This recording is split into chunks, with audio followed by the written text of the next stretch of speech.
이 시간 영원한 영광에 들어가라, 영원한 영광에 들어가라는 제목으로 하나님의 말씀을 전하도록 하겠습니다. 여러분, 이 찬양 알고 계실 것입니다.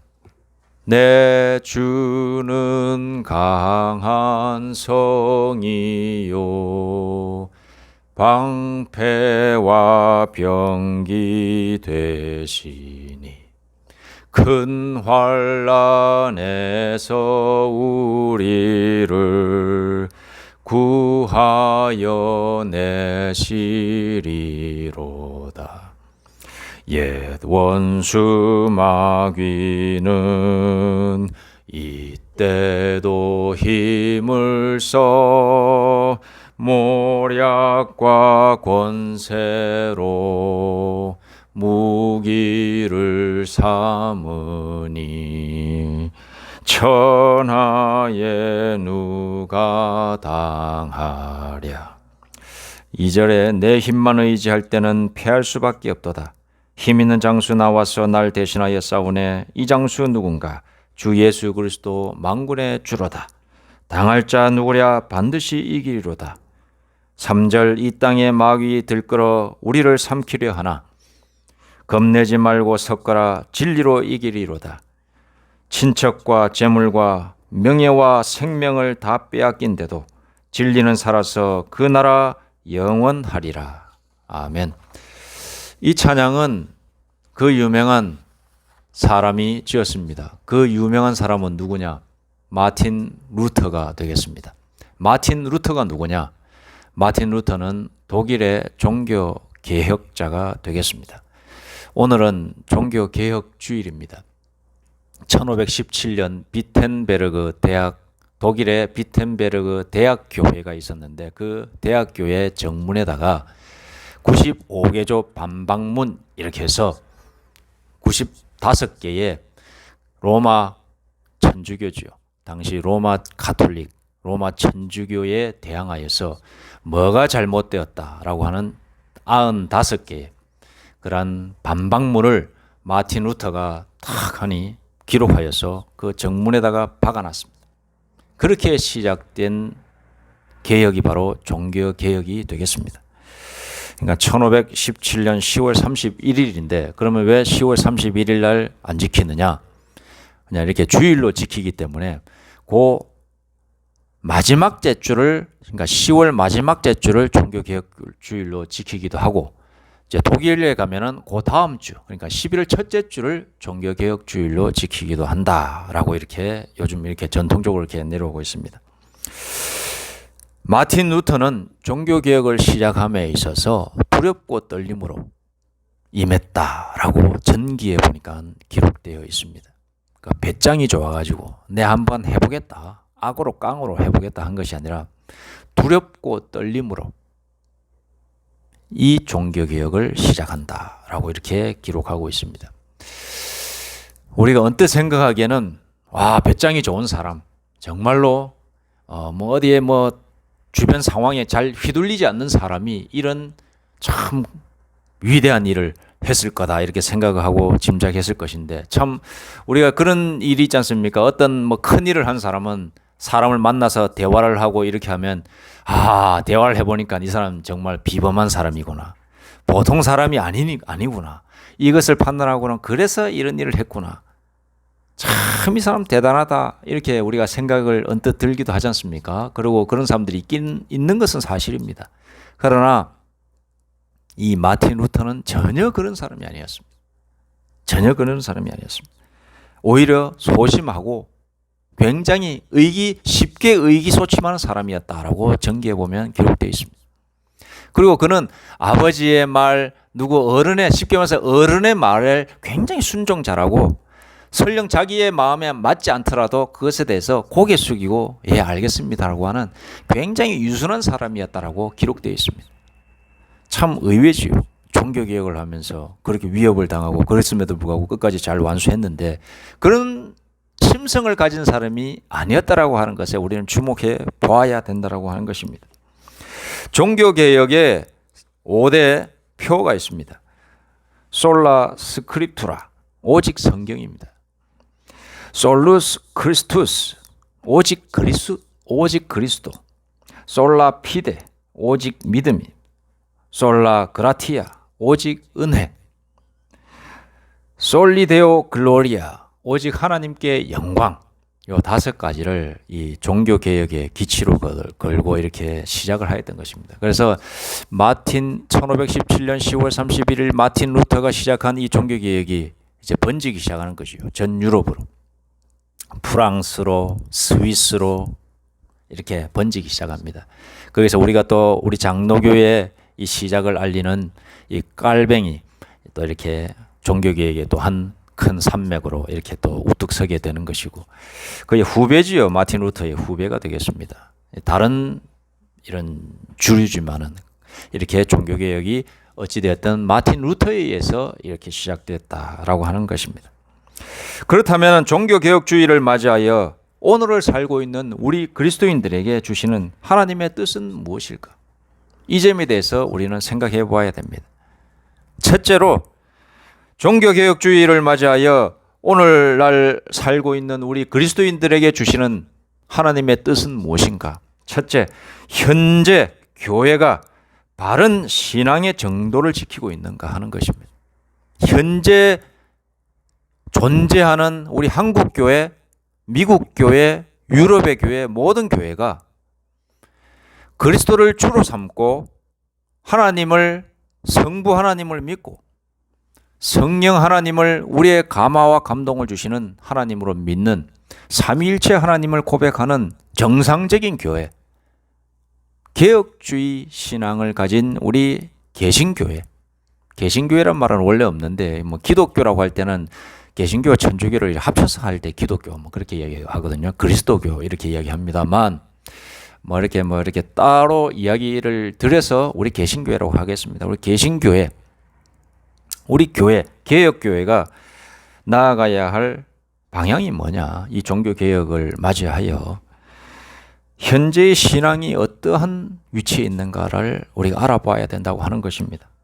방금 전에 말씀드렸듯이 종교개혁의 5대 표가 있습니다. 아까 말씀드렸죠. 오직 성경, 오직 그리스도, 오직 믿음, 오직 은혜, 오직 하나님께 영광. 이 5가지의 정신에서 벗어나지 않았는지에 대해서 현재의 교회들은 심각하게 고민해 봐야 됩니다. 우리가 교회의 이런 행동들을 보면은 요즘 많이 흔들려 있는 것을 발견하게 됩니다. 뭐 세습을 하는 교회도 생기고 그 세습을 무마하기 위해서 여러 가지 방법들을 쓰고, 이런 모습들을 세상 사람들이 바라보면서 질책하고, 그리고 또 여러 가지 많은 또 교회 안에서 정치적인 세력들이 나타나서 자꾸 이렇게 하나님의 말씀이 아닌 다른 쪽으로 방향을 틀어서 주장하고, 아주 잘못됐다기보다도 그것이 아니라 오히려 우리가 집중해야 될 것이 무엇인지, 오직 성경, 오직 그리스도, 오직 믿음, 오직 은혜, 오직 하나님께 영광이라고 하는 이런 종교개혁자들이 시작했을 때의 그 정신을 현대의 교회가 엉뚱한 곳으로 방향을 튼 것은 아닌지 진짜 심각하게 고민해야 된다. 하나님의 뜻은 이 종교개혁을 맞이하여서 너희들이 종교개혁이 어떻게 일어났고, 종교개혁을 통하여서 유럽교회가 어떻게 변화됐고, 가톨릭이 어떻게 되었고, 이걸 알아라. 아닙니다. 이것이 아니라 종교개혁주의를 우리에게 주신 하나님께서 주셔서 하나님께서 우리에게 뭘 깨닫기를 원하시느냐. 2022년 지금 10월 마지막 제주를 맞이하여서 뭘 깨닫기를 원하시냐. 우리가 오직 성경, 오직 그리스도, 오직 믿음, 오직 은혜, 오직 하나님께 영광을 돌리는 그러한 교회로 나아가고 있느냐. 너무 요즘 교회들 보니까는 이 성경은 뒷전이고 행사 위주, 뭔가 이 뭐 오케스트라를 초청해서 다 보여주기식 그런 교회, 성경을 연구하는 그런 모임들이라든가 뭐 여러 가지 많은 이런 것들보다도 교회를 성장시키는 데 초점을 맞추어서 하는 행위들, 추격전도지요. 오직 성경, 오직 그리스도, 오직 믿음, 오직 은혜, 오직 하나님께 영광이라고 하는 것이 서서히 안 하는 건 아닌데 저 2차적, 3차적으로 밀리는 거예요. 그러나 종교개혁자들은 이것 때문에 생명 걸었습니다. 이것 때문에 생명 걸었습니다. 오늘날을 살아가는 우리 그리스도인들이 뭐를 찾아야 되느냐? 교회 안에 구성원으로 살아있는 우리 한 사람 한 사람의 그리스도인들은 보다 더 성경적으로 교회가 나아가기를 투표하고 거기에 방향을 더욱더 동참해주고 그래야 되는 겁니다. 그것이 오늘날 교회가 찾아가야 될 종교개혁의 의미다라는 것입니다. 두 번째로 오늘을 살아가는 그리스도인들이 삶의 자리에서 종교개혁자들과도 같은 믿음으로 승리한 선배들처럼 신앙적 결단자들이 되고 있는가 하는 것을 우리는 발견해야 되는 겁니다. 우리가 이 곰곰이 생각해 봐야 될 것은 종교개혁자들이 종교개혁을 했지 않습니까? 했을 때에 그들의 상태를 알아야 되는 겁니다. 마틴 루터가 우리와도 다른 그런 배짱이 좋고 아주 깡과 그런 힘으로 뭉쳐있는 그런 대단한 사람이 아니었다는 거죠. 항우 장사처럼 대단하게 태어날 때부터 특별한 존재가 아니었다는 거예요. 그리고 무슨 소크라테스, 플라톤 이런 사람들 있지 않습니까? 위대한 철학자처럼 대단하게 똑똑한 사람도 아니었어요. 그 말은 무엇이냐? 그가 종교개혁을 감당할 만한 인물이 아니었다라고 하는 것을 말하는 것입니다. 마틴 루터는 아주 소심한 사람이었습니다. 아버지가 이 마틴 루터에게 처음에 20대 때 10대 후반부터 20대 때 뭐가 되라고 했냐면 법관이 되라. 이렇게 말을 했다고 합니다. 너는 이 집안을 일으켜야 된다. 판사, 검사 이런 게 돼가지고 집안을 좀 일으켜라. 이렇게 이야기를 했습니다. 그렇게 이야기했더니 예 알겠습니다 아버지. 순종 잘하는 거죠. 그러면서 법대에 갔어요. 그래서 공부 열심히 했어. 졸업까지 했습니다. 근데 졸업하는 해에 하나님의 은혜를 받았어요. 성령을 받았어요. 졸업하면서 아버지 죄송합니다. 성령 받고 나니까 그의 진로가 뭐냐? 나는 하나님의 말씀을 연구하면서 교수가 되어야겠다. 사제, 그때 그 당시에는 신부밖에 없으니까 사제가 되어야 되겠다. 그러면서 수도원에 입회를 하는 거예요. 옛날에는 공부를 하려면 수도원으로 들어갔어야 되거든요. 수도원이 신학교였어요. 그래서 수도원으로 들어가는 거예요. 그랬더니 아버지가 대노하는 거죠. 이놈 새끼. 응? 판사가 되라고 했는데 그렇게 해서 공부하라고 돈 대주고 했는데 지금 뭐 하는 짓이냐 하면 쫓아와가지고 아들 마틴 루터를 집으로 데려가려고까지 하고 이렇게 했다라고 전기에 보니까 기록되어 있습니다. 근데 그걸 뿌리치고 아버지 저는 하나님의 은혜로 살겠습니다. 이렇게 하고 그 대학으로 이제 들어가게 되는 거죠. 그래서 열심히 공부해서 사제도 되고 나중에 대학 교수, 비텐베르그 대학의 교수까지 되게 되는 것입니다. 여러분, 그의 이 마틴 루터가 그리고 대학 교수가 되어서 하나님의 말씀을 연구하다가 보니까 하나님의 은혜를 받은 사람이니까 어떻게 하면 이 하나님의 이 말씀을 읽다가 보니까 더욱더 큰 은혜를 받는 거예요. 그런데 현재 로마 교회들을 보니까 결코 하나님의 말씀으로부터 벗어나 있구나라고 하는 것을 깊이 있게 깨닫고 괴로워하는 거예요. 정말로 부드럽고 연약하고 힘이 없는 이 마틴 루터 있지만 하나님의 은혜로서 도저히 견딜 수 없다. 이걸 깨닫고는 95개조 반박문을 붙일 수밖에 없는 종교개혁을 시작할 수밖에 없는 결단을 하게 되는 겁니다. 마틴 루터 우리 대단한 사람이 아니었습니다. 우리 야고보서에 보니까 이렇게 말씀이 기록되어 있습니다. 엘리야는 우리와 성정이 같은 사람이로되 그가 비가 오지 않기를 간절히 기도한 즉 3년 6개월 동안 땅에 비가 오지 아니하고 있다가 또 기도하니 비가 왔다라고 이렇게 기록되어 있습니다. 그러니까 성정이라고 하는 건 뭐냐? 성품, 성격, 인간 됨됨이 말하는 거예요. 그러니까 똑같은 사람이라는 거예요. 그러나 하나님께 간절히 기도하면서 은혜 받은 사람이 하나님께 기도하고 나아갔을 때 변화가 일어나더라는 거예요. 자연현상까지 변화되더라는 거예요. 마틴 루터도 하나님의 은혜를 받고 주변을 변화시킨 거 아닙니까? 이 한 사람의 변화가 전 유럽을 변화시키는 거예요. 정말로 하나님의 말씀에 순전하게 무릎 꿇고 나아갔을 때 오직 성경, 오직 그리스도, 오직 믿음, 오직 은혜, 오직 하나님께 영광이라고 하는 올인을 한 사람이죠. 이 마틴 루터가. 그렇게 했을 때에 변화와 역사가 일어나게 되는 것입니다. 우리도 한번 생각해 보기를 원합니다.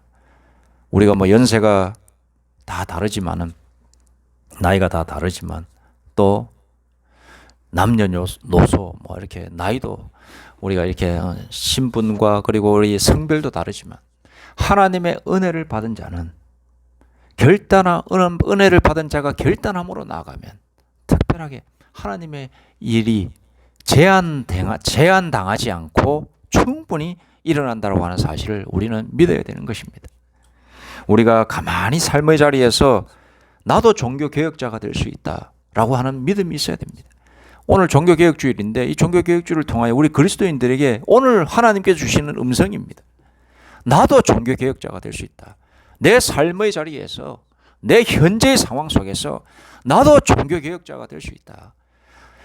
여러분, 모든 사람들이 불가능한 것이 있습니다. 저도 마찬가지고 다 불가능한 것이 있지요. 그러나 그 가운데에서 믿음으로 오직 하나님께 의지함으로 나아갔을 때에 분명히 변화되는 것이 있다 라는 믿음으로 나아간다면 변화되는 것이 있을 줄로 믿습니다.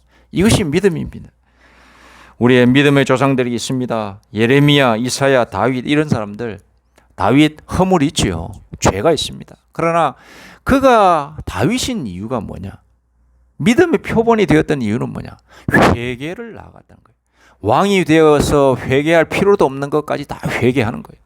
그게 뭐냐? 그의 마음속에 성령의 은혜를 받고 나니까 뭐 조금 뒤에 얘기지만 종교개혁자의 그런 정신이 있었기 때문에 회개할 수 있는 거예요. 왕으로서 내가 뭐가 죄가 있냐 이렇게 나아갈 수 있는 거지만, 아니, 그의 마음속에 자기 스스로를 개혁할 수 있는 마음. 그래서 시편에 보니 여호와여 나의 마음을 새롭게 창조하여 주옵소서라고 나아가지 않습니까? 새 영을 주옵소서, 새 마음을 주옵소서. 에스겔도 마찬가지죠. 새 영과 새 마음을 주시어서 나의 굳은 마음을 망치로 때려쳐서 부숴주시옵소서라고 이렇게 표현을 하는 모습을 우리가 발견할 수 있습니다. 저도 새벽에 기도를 할 때마다 스스로를 돌아보면 굳어 있는 것 같습니다. 너무나도 굳어 있고 제자리에 머물러서 아무것도 할 수 없다라고 하는 그런 약간의 그런 실패감, 패배감도 있는 것도 사실입니다. 그러나 그러한 것 자체가 사단 마귀가 주는 것이다. 변화가 있을 것이다. 하나님께 나아가는 자에게는 분명히 희망이 있다, 소망이 있다, 빛이 있다. 이렇게 외치면서 마귀의 음성을 이겨내려고 하고 있는 것입니다. 예레미야가 하나님의 말씀을 전할 때에 시드기야 왕이 찾아와서 그를 압박합니다. 너 입 다물어. 헛소리 하지 마. 조용히 해. 이렇게 하면서 압박을 탁 냈을 때, 내가 하나님의 말씀을 전하지 아니하면은 내 골수가 타서 뭉개지는 것 같아서 나는 말하지 아니할 수 없습니다라는 그런 표현을 쓰면서 나아가고 있습니다. 여러분, 종교개혁자들은 그냥 종교개혁자들이 된 것이 아니라 하나님의 은혜를 받아서 종교개혁자들이 된 것입니다. 우리도 하나님의 은혜를 받으면 우리의 삶의 자리에서 종교개혁자들이 될 수 있습니다. 우리 하나님의 은혜를 받는 길이 무엇인가? 여러분, 기도하는 것이고 또 말씀 보는 것. 우리 다 잘하고 계신 줄로 믿는데 그 속으로 더욱더 깊이 있게 들어가고 더욱더 빠져들어간다면 우리의 삶의 자리에서 분명히 변화가 있을 것이고, 나의 기도를 통하여서 내 주변이 변화되고 내 삶이 변화되는 그런 기적과 역사를 맛보게 될 줄로 믿습니다. 이제는 다 됐다 하는 순간에 하나님의 역사는 일어나게 되는 것입니다. 우리가 이 믿음을 가지고 오늘 종교개혁주의를 맞이하고 영원한 영광에 들어가는 저와 우리 모두가 되기를 간절히 소망합니다. 기도드리겠습니다. 하나님 아버지, 오늘 종교개혁주일입니다. 종교개혁자들을 통하여서 우리가 무엇을 깨달아야 되겠습니까? 그들이 하나님의 은혜를 받았을 때에 그들 스스로의 힘으로 할 수 없는 일을 할 수 있었던 것처럼 우리도 하나님의 은혜를 받으면 할 수 없는 일을 할 수 있다라고 하는 그러한 믿음이 생기는 줄로 믿습니다. 아버지 하나님, 이 믿음 잃지 않게 하여 주시고 죽을 때까지 끝까지 최선을 다하여 하나님께 나아갈 수 있는 저와 우리 모두가 될 수 있도록 인도하여 주옵소서. 예수님의 이름으로 기도드립니다. 아멘.